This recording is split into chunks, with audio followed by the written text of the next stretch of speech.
이 정도면 약간 공부를 해야죠. 과학 고수들의 필독서라고 적혀 있는 게 과학 고수들이 읽는 게 아니라 과학 고수가 되기 위해서 읽는 책이라고 생각을 합니다. 슬쩍 자습실에 이렇게 꽂아두면 진짜 이과인가 봐. 멋있다. 안녕하세요. 이번 영상에서는 학부모님들께 받았던 Q&A 중에서 이제 공통적으로 나온 질문들을 추려서 저희가 공부했던 경험과 그리고 그때 많이 사용했던 교재인 하이탑을 가지고 답변을 드려볼까 합니다. 이번 영상은 동아출판과 함께합니다. 첫 번째 질문인데요. 과학 선행을 하지 않았는데 어떻게 할까요? 라는 질문이 있었어요. 선행 많이 하셨었나요? 저는 과학고등학교 입학하기 전에 고등학교 과학 과정을 다 훑고 들어가긴 했습니다. 저 같은 경우는 이제 하이탑처럼 개념서를 가지고 한번 내용을 정리를 한 다음에 이제 그걸 복습하는 문제들이 있어요. 그걸 풀고 나서 제가 확실히 이 정도는 풀 수 있겠다 싶으면 조금 더 어려운 문제집을 푸는 방식으로 진행을 했던 것 같습니다. 저도 이제 한때 영재고 준비 이런 거 하면서 중학교 때 고등학교 내용을 조금 봤었는데 개념을 처음 접하는 사람 입장으로서는 약간 좀 자세한 설명이 필요한데 그런 설명을 하는데 그냥 천천히 읽어보면 이해가 돼가지고 그런 면에서는 하이탑이 좀 좋았던 것 같아요. 저도 영재학교를 준비할 때 그 서술형 문제를 풀기 위해서는 하이탑을 되게 애용했던 게 또 어려운 개념들에 대해서는 그 옆에 조그만한 칸에 설명이 더 상세하게 돼 있어서 이해하는 데 도움이 더 잘 될 수 있고 그럼으로써 이제 서술형 능력도 더 기를 수 있지 않았나 싶습니다. 저도 굉장히 동감을 하는 바인데요. 하이탑 같은 경우는 보면 다른 교재에 비해서 좀 부연 설명이 많아요. 그래서 내가 이해가 안 되더라도 주변에 있는 글들을 좀 읽으면 이해가 되었던 경험이 있습니다. 저도 영재고 준비를 했었었는데 하이탑이 좋은 점이 뭐냐면은 일단 영재고 준비할 때 기본적으로 중학교 과학을 베이스로 고등학교 과학을 주로 공부를 하게 돼요. 결국은 시험에서 확인하고자 하는 부분 사실 고등학교 과학인 경우가 되게 많거든요. 일반고로 진학을 해서 고등학교 과학을 준비를 하려고 한다 하더라도 그 기반에는 중학교 과학이 있어야 되는 거고 결국 제가 하고 싶은 말이 뭐냐면 중학교 과학은 결국 고등학교 과학을 가기 위한 시범 단계 같은 느낌이 들었어요. 근데 다른 교재들은 좀 중학교 과학에 집중을 해 있다면 하이탑 같은 경우에는 약간 고등학교 과학과의 연계성을 좀 많이 본 게 아닌가라는 생각이 좀 들어요. 맞아요. 세분화되잖아요. 물화생지가. 중학교 때나 이제 고등학교 1학년까지는 그래도 물화생지를 합쳐서 이제 하나로 배우곤 하는데 여기서는 되게 좀 세분화되면 더 자세해지는 거를 같이 다뤄줘가지고 그런 준비들을 할 수 있었던 교재였던 것 같아요. 볼까요? 책을. 보시면 굉장히 그림이 많은 걸 확인을 할 수 있어요. 뭐 이런 식으로 사이드에 작게 부연 설명이 되어 있어서 이제 중학교 교재거든요. 이게 중학생 친구들이 뭔가 과학에 대해서 좀 거부감이 덜 하도록 도움을 준다고 저는 생각을 합니다. 하이탑 하면은 되게 어려운 교재다 이런 이미지가 있었는데 실제로 보면은 개념 설명이 더 상세하게 되어 있고 중등 과정이 고등학교 과정을 가기 위한 디딤돌이 된다라고 했잖아요. 중등 하이탑을 보면은 제가 지금 펴놓은 부분이 식물의 호흡 부분이고 고등학교 생명과학원 하이탑에서 펴놓은 부분이 세포 호흡 부분이거든요. 보면은 식물의 호흡 부분에서 포도당과 산소가 이산화탄소와 물이 되면서 에너지가 나온다는 설명을 하고 있는데 생명과학원에 보면은 조금 더 전문화된 표현으로 ATP라고 표현을 하고 있어요. 이 식물의 호흡 파트를 중학교 하이탑에서 먼저 배우고 그리고 이거를 고등학교 과정으로 넘어갔을 때 이 에너지를 우리가 ATP라고 하는구나 라고 알 수 있게 되는 거죠. 구체적으로 들어가네요. 그리고 지금 읽어보면 알겠지만 얘가 훨씬 더 친절하게 쓰여져 있기 때문에 중학교 학생들도 이걸로써 충분히 더 쉽게 이해할 수 있지 않나 생각이 듭니다. 그리고 추가적으로 이제 이 페이지에 나와서 말씀을 드리는데 하이탑 같은 경우는 교과서 내용에서 조금 부실하게 다룰 수 있는 실험 탐구에 대한 내용을 이렇게 자세하게 실험 장면과 함께 담음으로써 고등학교에 진학을 해서 실험을 하는 일이 생길 수도 있잖아요. 그럴 때 훨씬 더 도움이 된다고 저는 생각을 합니다. 특히 영재학교나 과학고 같은 경우는 실험 과목이 있다 보니까 이런 실험을 처음 접하면 되게 어려울 수 있는데 이런 교재를 통해서 한번 이런 원리로 되고 이런 결과가 나올 수 있겠구나 생각을 하면 더 좋은 수업을 받을 수 있고 더 자기 자신에게도 좋지 않을까 생각합니다. 지금 보시면 그래픽이 정말 많아요. 글보다 더 많은 수준이고 중요한 내용은 하이라이트가 쳐져 있어서 중요한 내용을 바로바로 파악할 수 있게끔 하는 게 참 많은 도움이 될 거라고 생각을 합니다. 저희 때 하이탑보다도 훨씬 알차졌어요. 더 좋은 세상에 살고 있구나 체감을 하게 됩니다. 아니, 너무 자세하게 설명 잘해주는데요. 이 정도면 약간 공부를 해야죠. 그림이 너무 예뻐요. 그리고 이해를 할 수밖에 없네요.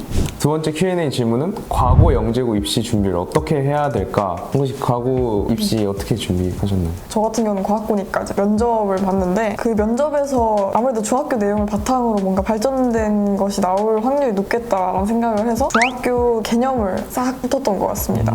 여기에서 나올 수 있는 문제가 무엇이 있을까를 나름대로 열심히 예상 문제를 생각을 해봤어요. 그래서 그게 많은 도움이 되지 않았나 생각을 합니다. 근데 아무래도 과학고보다는 영재고가 조금 더 준비할 게 많았을 것 같은데 혹시 어떻게 준비하셨어요? 영재고는 1차는 원서, 자기소개서나 서류를 기반으로 평가를 하고 그 이후에 이제 학교에 직접 가서 시험을 치는데 시험이 이제 수학, 과학 과목이 있습니다. 그래서 그 수학, 과학 과목을 치려면 서술형으로 모두 답안을 제출해야 되기 때문에 일단 개념을 확실하게 이해를 하고 있고 그 개념을 이해하고 있는 걸 바탕으로 응용을 할 수 있는 능력까지 되게 중요하기 때문에 이런 개념을 확실히 할 수 있고 또 심화 문제가 이 하이탑 교재는 되게 잘 돼 있어요. 서술형 문제랑. 그래서 저는 하이탑 교재를 되게 애용을 하면서 공부를 했던 것 같습니다. 아무래도 하이탑에 있는 고난이도 문제들이 그럴 때 빛을 발하는 것 같아요. 맞아요.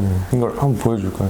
이게 이렇게 보시면 탐구 확인 문제나 학습 내용 체크처럼 개념을 이해하였는지를 확인할 수 있는 문제들도 있고요. 또 뒤로 넘어가 보면 이제 개념 확인 문제. 이거는 조금 어렵지만 조금은 아직 개념을 이해만 하면 풀 수 있는 문제들이 있고 그 뒤에 넘어가면 바로 실력 강화 문제로 이 개념을 알고 있으면 응용을 할 수 있는가 이런 걸 확인할 수 있습니다. 또 마지막으로 서술형 문제들로 과학고 입시에서도 이제 말을 해야 되기 때문에 결국엔 서술형과 다를 바가 없다고 생각을 하니까 서술형 문제도 있으면서 아주 좋은 책인 것 같네요. 제가 들은 바로는 실제로 어떤 과학고등학교에서는 아예 부교재로 하이탑을 활용을 하는 경우도 있다고 해요. 그 과학고를 준비하는 친구들은 그 정보를 미리 접하겠죠. 선배들한테 하이탑을 공부를 했을 때 훨씬 도움이 많이 되었다고 합니다. 아무래도 최고 난이도 문제 같은 경우는 입시에도 도움이 되지만 입학하고 나서 시험을 볼 때도 고등학교 1학년 때까지는 정말 활용성이 높지 않나 생각이 드네요. 그리고 저 같은 경우는 초등학교 때 이제 그냥 과학에 관심이 많고 하다 보니까 중학교 하이탑을 보고 그냥 한번 읽으면서 과학에 대해 흥미를 좀 더 높일 수도 있었고 또 중학교 때 고등학교 하이탑을 보면서 좀 어려운 내용들도 많고 하다 보니까 좀 그랬는데 이제 고등학교에 들어와서 보니까 다 이제 알던 내용이고 이제 개념을 확실하게 더 짚을 수 있어서 좋았던 것 같고 카이스트 면접을 볼 때에도 많은 도움이 되었다는 이야기를 들었습니다. 저도 그때 하이탑을 활용을 했었고요. 그 이유가 아무래도 대학 면접을 볼 때에는 특히 과학 같은 경우는 전체적인 내용을 얼마나 잘 이해하고 그 흐름을 잘 알고 있는가가 중요하다고 생각을 해요. 그런 면에서 하이탑이 좀 흐름을 잘 짚어주지 않나라는 생각이 들더라고요. 그래서 많은 친구들이 실제로 활용을 했고 많은 도움이 되었다고 얘기를 해줬습니다. 저도 이제 대학 입시에 하나의 일화가 있다면 카이스트 입시 면접 보기 전날 전 대전에 내려와서 방을 잡고 잤는데 그날 이제 가방에 물화생지 1, 2 모든 책을 하이탑 책을 챙겨서 중단원 확인하기 약간 이런 개념 딱 단원마다 정리해 놓는 부분을 한 번씩 다 훑고 면접을 보러 갔던 기억이 있는 거예요. 그리고 책이 그냥 학교 공부에 필요한 내용뿐만 아니라 그 내용과 관련된 심화 내용도 좀 들어가 있고 거기에 관련된 이야기도 좀 적혀 있어요. 약간 부록처럼. 그런 것들을 뭐 지나칠 수도 있겠지만 읽고 나면 언젠간 도움이 된다고 생각을 합니다. 지금 보시는 내용이 저희가 아까 언급하였던 부분인데 이렇게 책 중간중간에 사이언스 토크라고 해서 뭔가 문제를 풀기 위해서 좀 공부를 해야 되는 내용들 말고도 기본적인 과학 상식에 대한 이야기들이 이렇게 중간중간 들어가 있는 것을 확인할 수 있어요. 여기에도 그림이 많고요. 뭔가 읽으면서 아 이런 내용도 알 수 있구나 이런 거를 중학교 친구들이니까 재밌게 읽을 수 있지 않을까라는 생각도 듭니다. 이런 쪽에서부터 이제 본인의 관심 분야를 확장할 수가 있는 거죠. 어느 순간 갖고 있는 지식은 분명 힘이 된단 말이에요. 다시는 힘을 하나 늘려나가는 게 아닐까 생각합니다. 마지막 질문인데요. 그럼 하이탑을 구매했을 때 어떻게 활용을 해야 할까? 하이탑이 가장 좋은 게 자세한 개념 설명이거든요. 그래서 이제 문제를 푸는 것보다는 개념을 주로 이제 참고하는 데 쓰면 좋을 것 같아요. 교과서 교과서보다 좀 더 자세해서 교과서에서도 충분히 이해가 안 된다 싶으면 좀 찾아보고 맨 위에 과학 고수들의 필독서라고 적혀 있는 게 이제 이게 과학 고수들이 읽는 게 아니라 과학 고수가 되기 위해서 읽는 책이라고 저는 생각을 합니다. 과학에 관심만 있고 좀 더 잘하고 싶은 마음을 가짐이 있다면 천천히 단계별로 문제를 풀 수 있기 때문에 개념 이해하고 문제 풀고 그런 식으로 계속 반복을 해 나가면서 하이탑을 저는 이용할 수 있다고 생각합니다. 만약에 그래도 좀 어려울 것 같다 걱정이 되시는 분들은 하이탑보다 조금 더 간단하게 설명되어 있는 참고서들이 있을 거예요. 그럼 그거를 한번 내용을 싹 훑은 다음에 조금 더 자세한 내용과 그래도 수준이 높은 문제들이 있으니까 하이탑으로 넘어와서 내가 과연 개념을 잘 이해하고 있는지 읽으면서 짚어나가는 것도 하나의 좋은 방법이라고 생각을 합니다. 저는 약간 그런 식으로 활용을 했던 것 같습니다. 옛날 생각 많이 하면서 좀 추억 회상하는 시간을 가졌었는데요. 생각해보니까 하이탑이 없었던 학창시절은 잘 없는 것 같아요. 굉장히 많이 도움이 됐었고 여러분들도 한번 활용을 해보시면 정말 좋은 교재구나를 느끼실 수 있을 것 같습니다. 진짜로 많이 썼던 교재거든요. 하이탑을 안 본 사람보단 본 사람이 많지 않을까. 근본 교재 같은 느낌이어가지고. 이렇게 한번 어릴 때 기억들을 떠올리면서 하이탑과 함께 어떻게 공부를 하였는지에 대해서 한번 얘기를 해봤는데요. 많은 도움이 되었으면 좋겠고 영상이 도움이 되셨다면 구독과 좋아요, 알림 설정까지 안녕.